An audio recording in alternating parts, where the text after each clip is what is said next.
What's up, everybody? Phil here. Welcome to another episode of TCW's Puppets.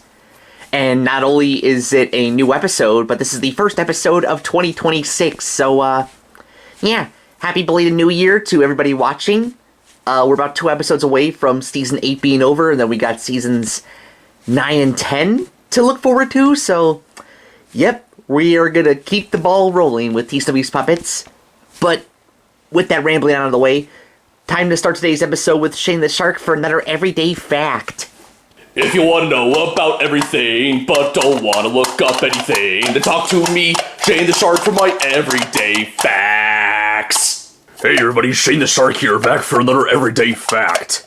Now, this fact that I have for you, because the Muppet Show had a comeback recently with a special that was on ABC and Disney+, I think it'd be very fitting for me to talk about a fact related to the Muppets.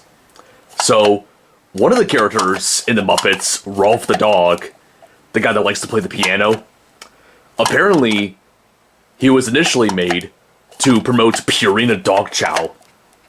Yep. His very first appearance was in a series of commercials for Purina Dog Chow, before he became a Muppet character. So, yeah. Actually, it wasn't just him. There's a lot of Muppet characters that originated from commercials, like, Cookie Monster originated from Wheels, Flutes, and Crowns. Anybody else that's noteworthy that was introduced in a commercial? Can't really think of any, but yeah. Just a little bit of Muppet-related trivia for you guys. I mean, considering the fact that we're puppets ourselves, well, except for Kermit and Cookie Monster, who technically are Muppets. But, yeah. Hope you guys thought that fact was interesting, and yeah, I will see you guys later. Was so close to grabbing that hat. You know, it makes me wonder, how come they don't use Rowlf nowadays for Purina Dog Chow? I guess we'll never know. But speaking of Muppets, and now it's time for Kermit for another song of his. Hi-ho, Kermit the Frog, here back for another installment of Kermit's Music. Well, I'm sure both Phil and Shane have mentioned to you that the Muppet Show has made somewhat of a return, as a special, hopefully a series, as well. But I decided to make a little song to celebrate the Muppets' return. Hit it! Do-do-do-do-do-do-do-do. The Muppets are back. Do-do-do-do-do-do. The Muppets are back. Do-do-do-do-do-do. Anybody can enjoy it. Do-do-do-do. Whether you're white or black. Do-do-do-do. Ah. Alright, thank you very much. Thank you. See you guys next time. Yeah, that's something that a lot of people don't realize about the Muppets, is that Jim Henson always intended for them to be appealing to everybody, but everybody has that mentality that, oh, the Muppets are for kids, blah, blah, blah, blah, blah. Which, not 100% true. That just bothers me. And I'm sure it bothers a lot of you guys, too. But anywho, and now it's time for Phil in the weather. So, Phil, what's the weather like for today? Or, I guess for the past while. Well, Phil, I can't really show you the outside because it's, well, 2:30 in the evening when we're recording this video.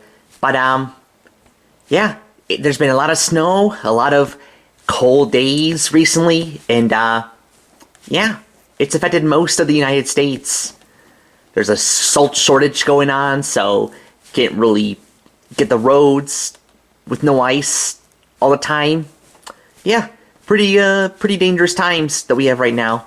But, hopefully everybody's staying safe and being warm and all that sort of jazz. Anyways, hopefully the weather gets better soon, but I don't know. Anyways, I will see you guys later. Back to you, Phil. Thanks, Phil. And now to end today's episode off, let's see what Bruno is doing in the background.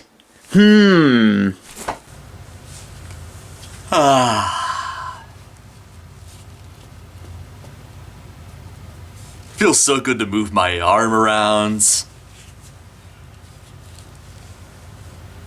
Don't have very many puppets in the house that can do that. Besides Oswald, and Phil, and Gordon, and Dr. Marcy. But everybody else, Their arms just lay flat.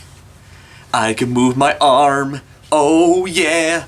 I can move my arm. Yeah, yeah. That's a weird reading tone for a phone, but I'm gonna answer it. Oh, it's a voicemail. Wait, it's not a voicemail. Hello? Yeah, hey, is this Bruno? Yes, it is. Bruno the Blue Whatnot? That's correct.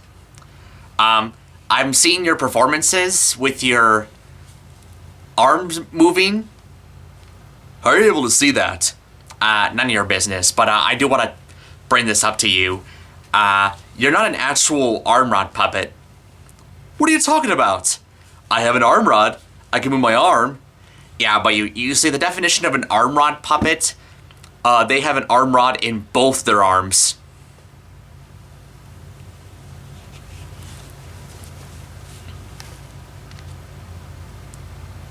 I always wondered why my other arm didn't move.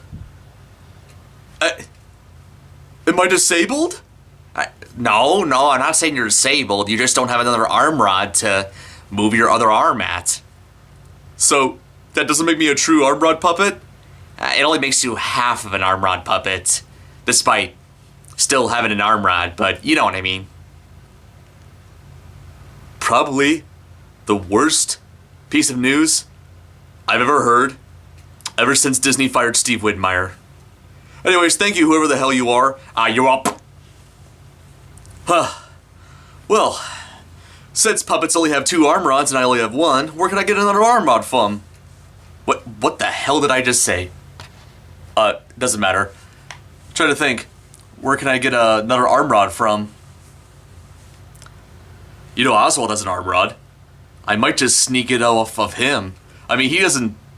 Is he really on TCW's Puppets anymore? I have no clue. I don't pay attention to other segments besides myself. I'll just have to steal his arm rod for a bit.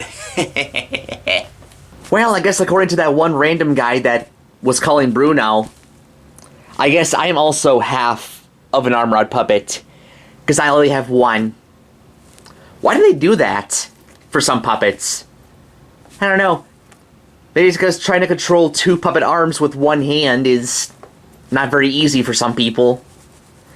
But I got a lot of respect for people that can do it. Especially the actual performers you see on the Muppets and Sesame Street and all that. Lots of respect. Anywho, I think that's about it for today's episode of TCW's Puppets with Phil. And Bruno. And Shane the Shark. And Kermit the Frog. See you next time, YouTube.